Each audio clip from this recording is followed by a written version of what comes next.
And we are live. Tribers, can you see us? Please let me know if I am audible, if I am visible properly.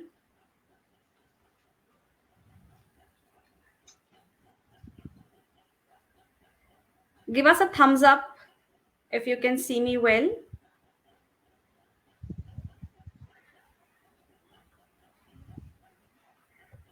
All right. Can you see me? Can you hear me? Click the like button. Hello. Hello. I can see that people are tuning in. So thank you so much, all of you, for taking out the time and tuning in for this live session. Let us know which city you're joining us from. And please tag all your friends in Tribe. Add your friends in Tribe so they can benefit from this live session as well. To quickly begin with this session without any further ado, hi everyone, I'm Dr. Shweta Kakade Poddar. Today we have with us dietitian Nisha for a very unique session. And the topic for today's session is eating for two, managing gut health pre, during, and post pregnancy. A very unique topic indeed. Let me quickly introduce dietitian Nisha for all of us. Dietitian Nisha has an exemplary experience in antenatal, postnatal, and perinatal nutrition counseling, therapeutic management of fertility issues, hypothyroid, PCOS, GDM, diabetes, cardiovascular, liver disease, weight management, and childcare nutrition. She is a certified diabetic educator as well as certified in maternal and childcare nutrition, holistic nutrition coach, weight loss counselor, and is a certified lactation consultant. Welcome to the session, Nisha. Thank for this warm welcome. I am wishing all the beautiful mothers over here very happy and blissful pregnancy. And today we are going to talk about something unique. And I'm here to answer your all the queries, all the questions. And I hope you found this session more knowledgeable, more gladful for yourself. Certainly. So, to begin with the first question, how does a woman's gut health impact her overall pregnancy experience from conception to postpartum? So one thing what happens when we are planning for the conception, when we conceive and when we deliver, there is multiple physiological changes happening in the body. One of the most important change which happen to the body is the gut microbiome changing from one nutrient to another nutrient and increasing the absorption of all those nutrients becomes one of the most important and key factor, right? So if studies have very well proved, if you are maintaining a good diet in your conception period only, that is going to help you out with the better nutrient absorption. And during the conception period wherein we required good amount of good ovulation of eggs, we need good healthy eggs to conceive well, we need healthy eggs to have a good fertilization, so that good bacteria which is present in your gut are going to help us out, right? And when we conceive, those good bacteria are going to help us to absorb best of nutrients to help our fetus grow well and improve get a better metabolic health, have a better physiological functioning, and obviously to have a better immune system once they come out, right? And right, so one thing which happens to is that baby requires more of the immunity, more of the nutrients, and that nutrients, when a mother is healthy, when mother's gut is healthy and absorbing maximum of nutrient, baby getting best quality of the breast milk. So that one factor which you started doing from the day of conception is going to help you out till the time you are breastfeeding your baby, and the benefits to a mother's body is also going to last long. And with the better benefits, a mother's health is going to be more better in terms of raising the baby. So a happy mother, healthy mother is going to raise up a healthy and happiest baby around. True, true. Very well said. So, what are the key nutrients and dietary considerations that can promote a healthy gut microbiome during pregnancy?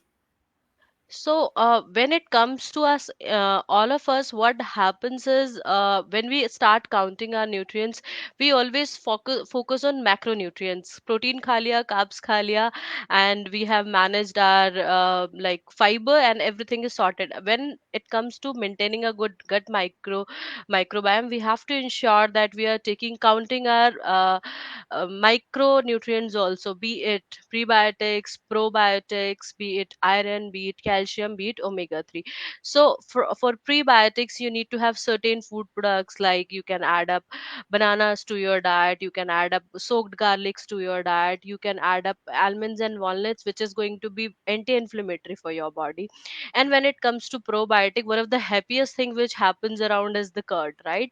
Another thing which you can add up to your diet is your idli dosas, which is like which is easily available to all of us. And then when we talk about calcium and iron, so calcium and iron is one of the most important nutrient to help you out with the absorption of other nutrients. So to balance a good microbiome, you have to ensure that you are taking a good iron and calcium rich diet also. So I always say, do not mix your calcium and iron all together. So always have certain food products, like if you are having spinach, do not mix it with something which is rich in calcium. So spinach and ragi will not go all together, right? Spinach and paneer will not go all together. So you have to ensure whatever you are eating, you're making a better combinations out of all the meals, right? Right. Then we talk about omega 3, which is quite very anti-inflammatory, which helps out in settling down all the inflammations which happens in our body. So basically, inflammation is not just because of the particular food factor, it is the stress you are taking, it is the external factors like environmental factor, the pollutions which is happening, the inflammation would be happening in the body. So to get rid of it, you can have some almonds, walnut, pumpkin seed, flax seeds to your diet. Chia seeds also can be included. You just mentioned a point that we could easily eat idlis and dosas, but there Yeah. has been this dilemma, that when we cook it, the microbiome is sort of killed. Mhm. So, can you please shed Mhm. some light on that? Like, how does that work as a prebiotic? So that act as a probiotic. So one thing which we have to ensure is that whenever we are pre-soaking any of the cooked food product which we are going to make, right, we have to also ensure certain people try to do it. So if they want to cook something quite quickly, they'll soak it in the warm waters. Don't soak it any food in the warm water, right? When you are grinding or when you are making a paste of it, or you are leaving it for the overnight soaking for the period to let the bacteria grow, do not change the environment rapidly. So if you have chosen a warm environment for your bacteria to grow, let the product to be there in the same environment for the complete overnight. Do not keep on changing the environment, right? Certain people, what they do, for the some time period they'll keep it in the microwave, then they'll keep it in other environment, so that gives an influence. So do not keep on changing it, right? And when we cook the food product, so supposingly, if your idli was supposed to get cooked in next 25 minutes, to help to make our life easier, what we do, we use a higher flame, we cook it in just 15 minutes, right? That ways all the nutrients get disturbed. So you have to ensure whatever the cooking time of your product is, actual use that product time, right? That ways it would be not getting killed. Right. So, in continuation with your current answer, we have a few viewers' questions. Let's just pick them up because they're quite relevant Sure. to the same topic. How Mm-hmm. many of chia seeds can we have daily? Like 1 or 2 spoons? So one thing which I always say is there is no standard thing for everybody, right? So it depends what is your BMI. BMI is your height and weight ka ratio. And if you are pregnant, what is the gestation age? So for the if somebody is pregnant, they can have it like in the first trimester they can have 1 teaspoon, right? Ahead of the trimesters they can have it 2 to 3, right? If you are a lactating mother, you can easily include 2 to 3 tablespoons of chia seeds in their diet. Right. And can chia or sabja seeds be soaked in hot water? I always said to soak in the normal water, room temperature water, so that the nutrient absorption do happen, right? So why we soak any of the things, we want nutrients to be getting absorbed in the body, right? If we are soaking in the warm water or if we are heating it up, obviously the nutrition depletion would happen. Right. So, could you please shed some light on the difference between a prebiotic and a probiotic? So prebiotic and probiotic are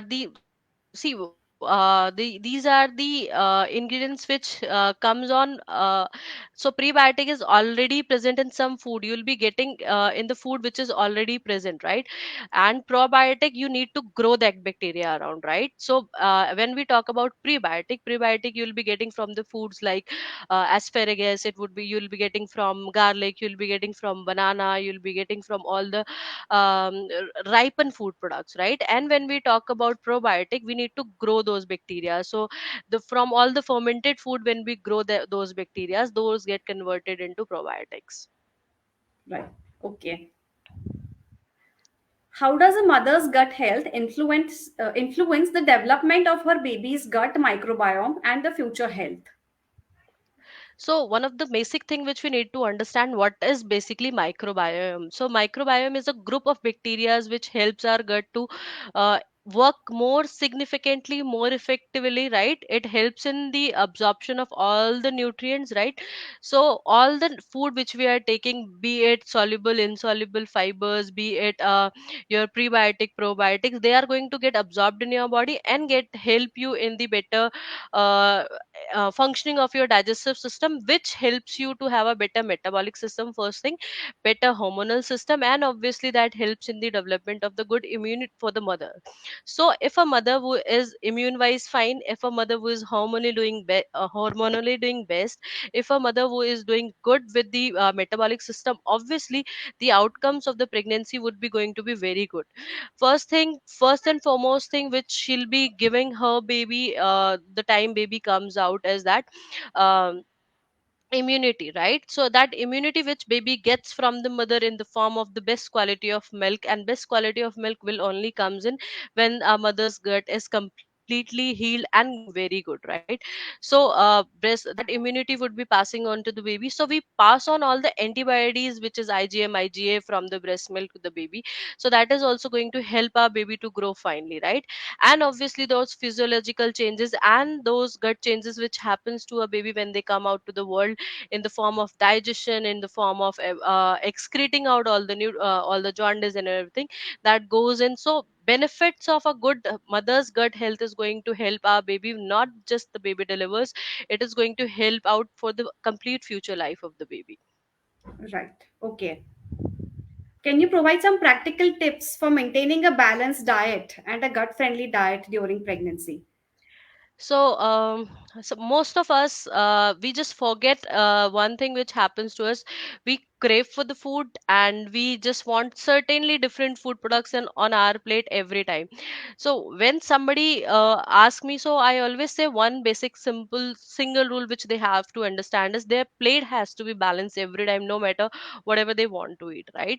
So supposingly if somebody wants to have poha for the breakfast, if I'll tell you one of the most staple breakfast which comes around, right? Some people try to have tea, or they mix another different ingredients with it, be it peanut or something, to make it more tasty for it. So one thing which is wrong you are doing, you are combining your any of the meal with the tea, is going to put impact, and that is going to inhibit the absorption of all the nutrients which you are going to get from the poha, right?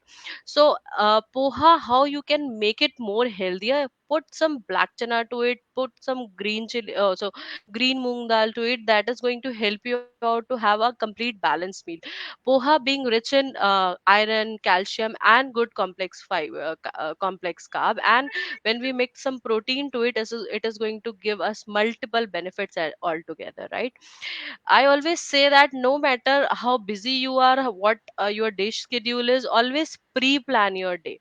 So instead of hushing over what you have to eat today, if you are planning your day priorly, so supposingly if you had planned breakfast, lunch, and dinner for you a day priorly, it is going to be helpful for you also and your family also to understand what all nutrients, what all you are going to plate up today, right?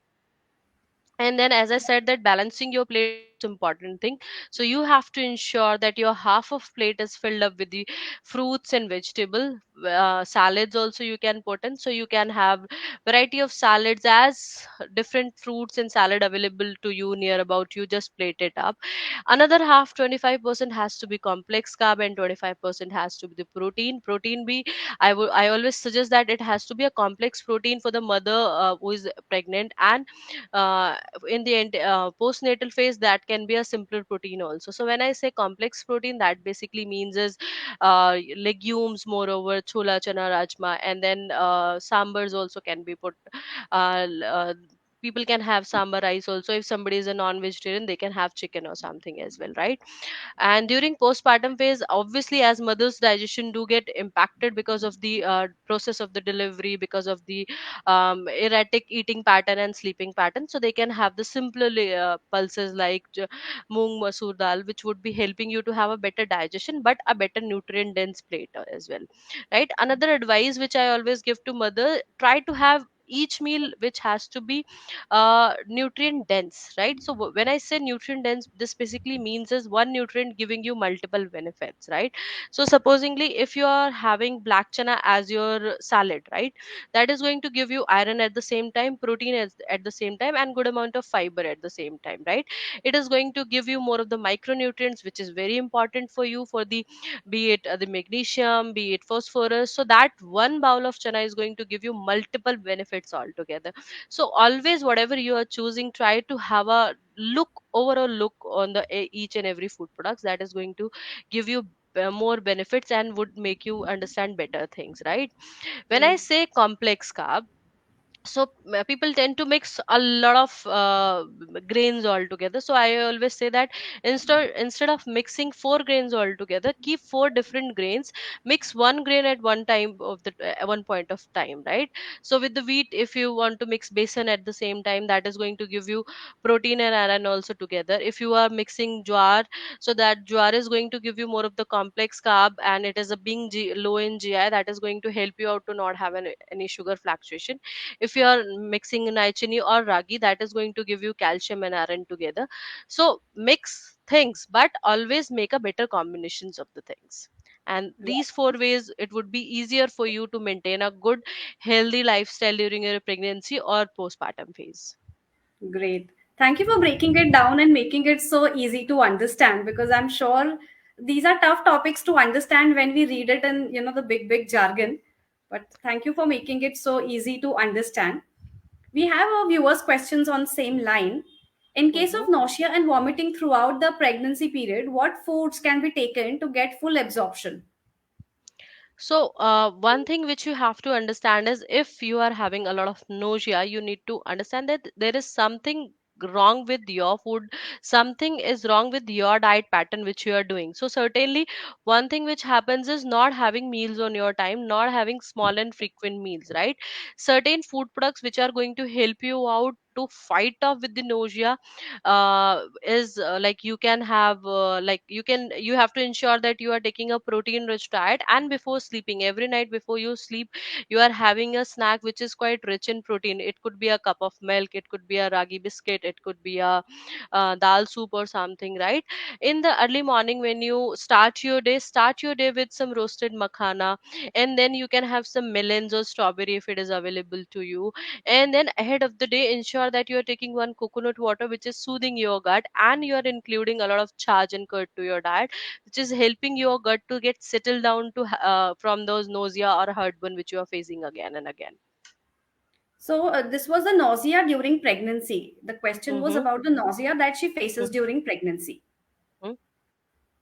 So for the nausea, so protein rich snack would be helping her out, and she can start her day with makhanas that would be supporting her, and mint charge or something would also soothe the gut, so that she doesn't have this nausea feeling of nausea again and again. And those small and frequent meal is one of the most important thing.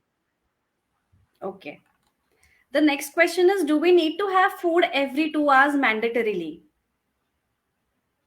Yes, because our metabolism do increases, right? And the requirement. So one thing which you have to understand is that obviously you need to eat something small and frequent, or let's say it's something in 2 hours. But the quality of food also matters at that particular point of time. If you are eating something which is made up of refined flours or something, that is going to put you impact in terms of acidity, heartburn, or constipation. But if you are eating wisely in every 2 hours, if you are having some fruit, if you are having some small snack which is protein rich, if you are having something which is a mix of salad or something, if you are including some dal soups and everything, is going to help you out.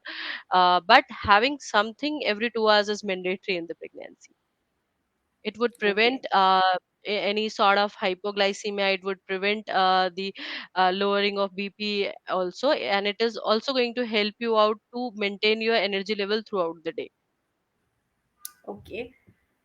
Are there foods or supplements that can help restore gut health after childbirth, especially for women who had C sections or who have taken antibiotics during delivery? So, see, it happens that we may need to, because of the medical conditions or something, we may need to give some antibiotics or something.